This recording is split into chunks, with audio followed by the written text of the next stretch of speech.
Top Med Talk. Hi, it's Desiree Chappell here in the Top Med Talk team. I hope you're staying safe during these times.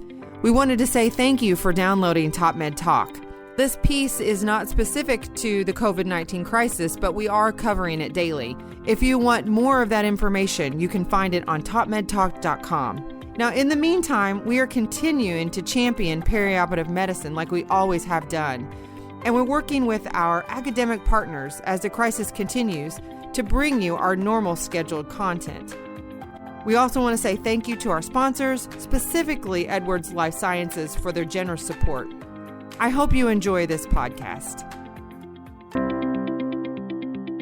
My name is Daniel Santamina. I'm an assistant professor at the University of Toronto and researcher at the Princess Margaret Cancer Centre. And I'm Sandy Jack. You've already met me, but I'm Sandy Jack. I'm a professor of Prehabilitation Medicine at Southampton University and a consultant clinician scientist at University Hospital Southampton. We're very excited to start another session on multi-modal prehabilitation. At this time, I'd like to welcome the panelists to the stage for a discussion. Dr. Chloe Grimmett. She is a National Institute of Health Research postdoctoral research fellow and senior research fellow for the Macmillan Survivorship Research Group at the University of Southampton. Chloe is a behavioral scientist with particular interest in the role of physical activity in cancer recovery and the development of interventions to support long-term engagement in physical activity. Chloe is the behavioral science lead for Wessex Fit for Surgery, or WestFit trial described yesterday, is a member of the National Cancer Research Institute Clinical Studies Lifestyle and Behavior Change Group, as well as the NIHR Cancer Nutrition Collaborative. It's my great pleasure to introduce both friend and colleague, Chelsia Gillis. She's a PhD candidate at University of Calgary. She's a registered dietitian and a Canadian Vanier scholar. She did her PhD candidacy in the University of Calgary under Franco Carli, who I call the godfather of prehab. And her research interests are in nutrition, and she's also got involved in prehab and enhanced recovery. And she's leading the first prehab program for colorectal surgery in Alberta. It's my great pleasure to introduce Dr. David Yates. David is a consultant in anaesthesia and intensive care at York. His research interests include prehab for high-risk surgical patients, the use of CPET for risk stratification, optimizing hemodynamics using non-invasive cardiac output monitoring, and improving perioperative outcomes using protocolized care. And he's recently set up one of the UK's first perioperative medicine services at York. My friend and colleague, Chris Snowden, he is a consultant anaesthetist at Freeman, Newcastle upon Tyne, and a senior lecturer at Newcastle University. His clinical job is a major surgery. He's extensive experience in developing preoperative assessment pathways and is a clinical lead. He incorporates cardiopulmonary exercise testing. He remains research active and has a research grant from the National Institute of Academic Anaesthetists, the Royal College of Anaesthetists and the British Journal of Anaesthesia to develop prehabilitation training elderly surgical patients. Chris's overall work programme aims to promote the transformation of anaesthetists into a broader base of perioperative clinician. He also works part-time for NHS Improvement and NHS England, doing a fantastic and very important job of getting it right first time, where he's investigating clinical variants from all perioperative medicine services across the UK Trust. So, this is a question for Chelsia. In a prehab service with limited dedicated dietitian time, which screening tool do you think should be used to assess nutritional risk? And I ask you that question too. There are several screening tools. So it's really going to depend on your patient population. And so in Canada, we use the Canadian malnutrition screening tool. So if it's a cancer surgical population, perioperative medicine, what would you suggest? You could use the MUST tool. You could use the Nutrition NRS 2002. I think the most important thing is that you have something in place. Thank you. We started doing NRS 2002 in York, and then realised that actually all the nurses were doing MUST on every patient that was admitted to hospital, and then it was just a standard of care. And I think there is stuff out there in the NHS that patient admitted should have some form of nutritional assessment like that, a screening tool like that. So, and the must is so easy, isn't it, and quick to exactly. do. So, the problem about it is that you often screen. It's like most of these things, you often screen but don't intervene. And that's one of the real problems. Yeah. So it's fine screening, you can screen for anything, but if you don't have the process in place to intervene, then what's the point in screening sometimes? Exactly. You have to follow up. Perhaps to follow up on that question, there was a specific interest in screening for self-management, and self-management to some extent is something that applies to all of the behaviors. Chloe, would you mind speaking on whether or not there are any tools related to self-management in terms of screening a patient's capacity for that? Yes, it's a great question, and the simple answer is not specifically. The patient activation measure, which many of you may have heard of, is gaining traction. NHS England are really keen on that, and that gives a sense of kind of how involved and confident people feel in self-management. The questionnaire that we use to measure self-efficacy in the cohort studies that we're running is called the LORIG Self-Efficacy for Chronic Disease Self-Management, I think, and we've adapted it for cancer. But one of the pieces of work we're doing actually is trying to work out what kind of 5 or 6 questions you might include in something like an HNA to get a sense of how confident people feel to self-manage. So the PAM can be quite useful, and the LORIG as well, but I think we still need to do some work to maybe make those questionnaires even shorter. And what would you do if you've established that someone has low self-efficacy? Yeah. What do you do next? So again, excellent question, and there's not been enough studies to know really.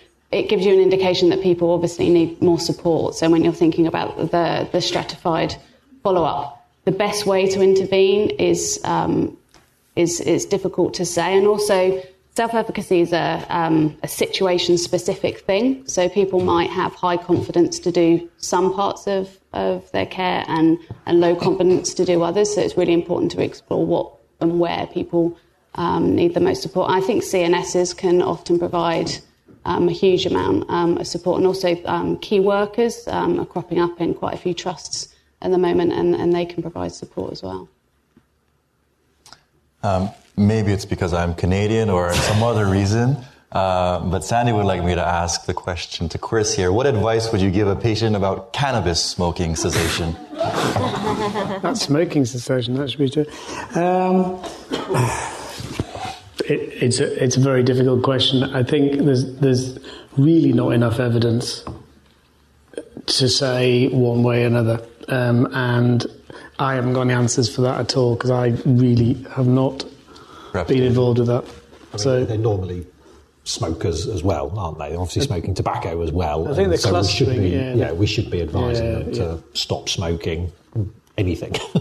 So I think vaping? The whole thing relates around clustering of behaviours, and I think you probably pick up that very quickly, that smoking and alcohol usually goes together, weight and nutrition usually goes together, and lack of physical exercise. So it's how to break down those things, and cannabis may be just one thing that we add on to that behavioural cluster, and we have to start looking at these other drugs, etc., whatever we think about, and we have to start looking at how they cluster with the usual behaviours that we say, and I think it'll develop as it moves along. Marijuana is here, but it's not legal. It's legal in Amsterdam. It's legal in wherever, I think it is in Holland. So how that relates to the other type of behaviours, like Dave says, we have to start thinking about that. I don't think it's come to us majorly, but you just don't know. So, Chelsia, what's the best method to detect sarcopenic obesity in preoperative patients? Oh gosh, that's tough. You can use several different methods. You can use bioelectrical impedance. You can use CT scans. In Canada, we use CT scans for the most part, and you can actually look at a CT scan really quickly once you are trained and figure out the prognostic value of it. But there's several different tools you can use. And in addition to looking at muscle, we also have to think about function. And that's the greater definition of sarcopenia involves looking at functional capacity as well. So that's something Franco and I are working on with CTs plus functional capacity and using that as a screening tool. But there's several different ways you can assess it. Do you use hand grip at all, Chelsea? We do have hand grip, yep. And how does that relate to outcomes? Sarcopenia. So if you have patients who have low muscle mass plus these other indicators, low strength, low functional capacity, it gives you a greater signal that they are truly sarcopenic or pre-sarcopenic. Mm-hmm. And we do use hand grip. We have hand grip, 6-minute walk test, 30-second sit to stand. We have several functional measures that we consider. We'll direct this question perhaps to David, but this is Joanna's question. I think it's quite interesting. Is it worthwhile denying smokers and obese patients elective surgery? And is denial of a particular service like that an effective motivator? Yeah, it's a good question, isn't it? So where I work up in Yorkshire, our local commissioning group, so who if you like purchase elective care from the hospital and hips and knee replacements, etc., have banned surgery on active smokers and people with a high BMI and said you've got to lose 10% of your excess body weight or stop smoking or wait a year before you can have your surgery. And the guy who's in charge of commissioning actually lives in my village and was telling me that this came out in the press, that this was happening, and the head of the NHS, Simon Stevens, actually phoned him on Sunday morning and said, are you sure you want to do this? Maybe you want to have another think about that. Thank you very much. And put the phone down on him. And sure enough, they went back, they had their meeting, and they came back and said, no, we want to do it. And my issue there is that it's being driven by lack of money. It is rationing. It's a way of rationing healthcare provision up there. And because they've brought in the BMI thing and the smoking thing. Now, the smoking thing, there's logic to it, isn't there? There is logic that if you're a smoker, you have worse outcomes, prevent surgery. I'm not saying it's right, but there is at least logic. My take on it is the BMI thing, there just isn't the logic there because they've chosen a BMI threshold of 30. And in fact, if you look through the literature, there's no worse outcomes if you operate on someone with a BMI of 32. In fact, it's possibly even a little bit protective with the obesity paradox. So it's obviously a rationing thing rather than a health promotion thing that they've done it from. So I don't necessarily agree with it. I know that there's another question. Shall I move on to that other bit? Because there's other questions about not operating on smokers at all if it's non-cancer surgery. And if you speak to our plastic surgeons, they won't do breast implants and facelifts if you're a smoker. They just won't do it. It's not worth it. Insurance premiums are so high anyway that why would they risk an adverse perioperative outcome? Our foot surgeons are starting to say, I really don't want to do your bunions if you're a smoker, because obviously if you have a bad outcome with a foot, it's a bit of a disaster for patients. We're starting to see it happening. I'm not sure we're going about it the right way. I think a ban is probably not the right thing, but I think we do need to actually be a bit more forceful in the manner in which we are advising patients about the risks in the perioperative setting. So I'm not sure I agree with a ban, but I do think that there is an awful lot to do in between where we currently are and an outright ban. So this is a question for Chloe. Can the questions used in psych interventions be open to interpretation and unclear to patients at points? Do you think data is impacted due to this? Okay, that's a tricky one. I guess it depends what outcome measures you're talking about. I think oftentimes patients can find, they get a barrage of questionnaires and they can find they feel quite repetitive to them, although the psychologists are looking at different things. I think the thing we advise patients when they're doing these outcome measures is to go with your instinctive response. So normally the first thing you think of is right. And it's worth saying that some of them may feel repetitive, but they are kind of getting at slightly different things. So sometimes I think patients need a bit of reassurance that, we'll often see things scribble in the margins, like I've answered this one already or whatever. So sometimes just priming patients can help, I think. Mm-hmm. Maybe a question directed to all the panelists is related to sleep disorders assessment and its impact on either perioperative outcome data or perhaps its relationship to the behaviors that, or the cessation of behaviors that you've described. These can all interrelate. I wonder if any of you can speak to the relationship and or how you assess for sleep disorders.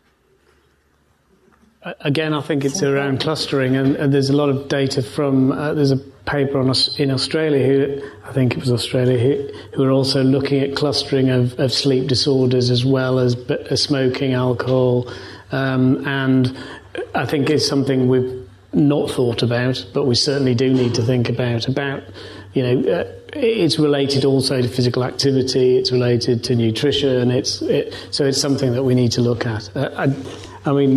Yes, significant hypoxia, but most of our sleep apnea patients don't know. They're undiagnosed sleep apnea patients, and that's another group that I'd be particularly worried about. But if you're developing these screening processes, why not put in a sleep apnea screen as well? So I think we need to look at that as well. I agree. I think it's lacking within perioperative medicine. We've got very minimal unpublished data showing that sleep hygiene was better in our exercise group, looking at activity monitoring to measure sleep hygiene, so quality and quantity of sleep. So I think it's a really important question. Chloe, given that I'm giving a talk later on who delivers prehab, and this question here is going to help me out a little bit. So if not a psychologist, what personnel might be performing psychological coaching in a prehab program, and maybe thinking about the psychological programming as you described, maybe comprising of both psychological support as well as behavior change? Yeah, I think everybody can to a certain extent. So empathetic listening. Even reception staff, and anybody that interacts with a patient, if they get consistent and supported messaging, that's really important. Obviously, the people with more complex needs need the specialist support. So we need more clinical psychologists, for example. There's no doubt about that. But, for example, specialist nurses can get particular training around this to help manage anxiety and distress. And again, the key workers can also potentially deliver some of the kind of lower need stuff, but we need more psychologists, we need more dietitians, we need more physios. and to follow... Is the answer not just who's trained properly to give exactly. it? That is really the answer. We trained our nurses to give brief behavioural intervention within 2 days, and they took it on board and started to deliver it. And we did some fidelity assessments of that as well. And so some were good, some were not so good. Yeah. So you have to go back to those people who can't continue to give that, and you need to retrain them. Whereas some people will get away with it within 2 days, and it's not a problem. So as long as there's some fidelity assessment along the way with regards to behaviour training, then I think it'll work, and anybody who's trained could give it. I don't say from the top level, so the sort of extensive psychological input, but even nurses are now being trained in CPD, and they've been able to give that sort of structure. So to me, we need more people to train, but I don't think people at a lower, what we say a lower level of behavioural teaching cannot give it. They can give it if they're trained properly. That fidelity checking is really important. So exactly, particularly with something like healthy conversation skills, some people it just fits the way they speak to people anyway, and they take to it very naturally, whereas others have to completely relearn. And it's only through being observed and seeing examples of missed opportunities and maybe, not phrasing things quite the right way, people can develop the essays. Some people find it much harder than others, definitely. If I may follow up on that question, Has there been evidence, or in your practice, has there been a particular value to one behavior change strategy versus another, perhaps CBT or cognitive behavioral therapy versus motivational interviewing as two examples? Yeah, so that's a really good question, and it's completely dependent on the type of behaviour you're talking about. So if we're talking about behaviour change for different things, so the behaviour change techniques that work for reducing or giving up something like smoking or alcohol are going to be very different to ones about sort of increasing physical activity, for example.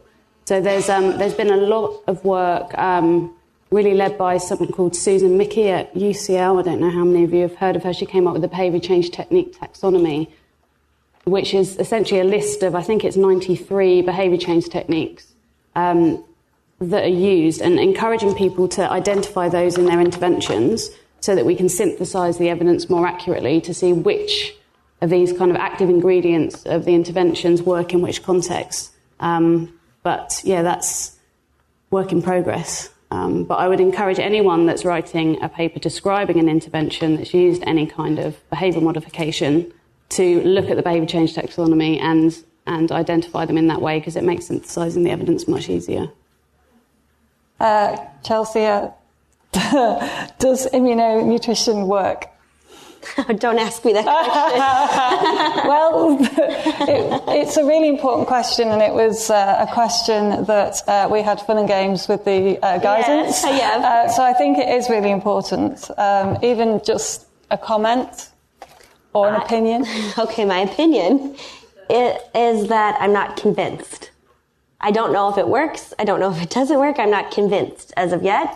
And that's largely because of the meta-analyses that I've seen compare immunonutrition to nothing. And nutrition is going to be better than nothing.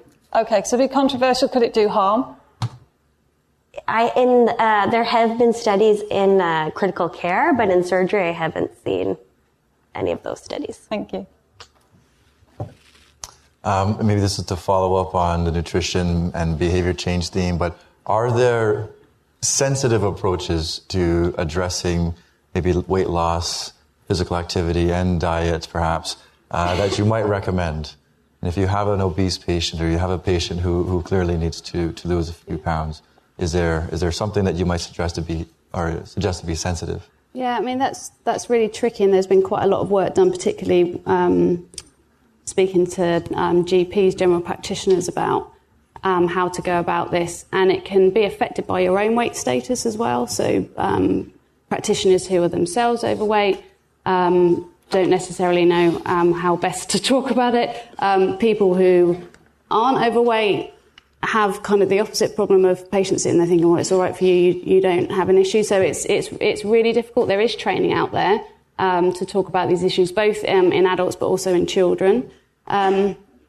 But I think use of language has been shown to be really important. So we know that patients or the people in the general population tend not to like the words obesity and prefer to speak about weight or BMI.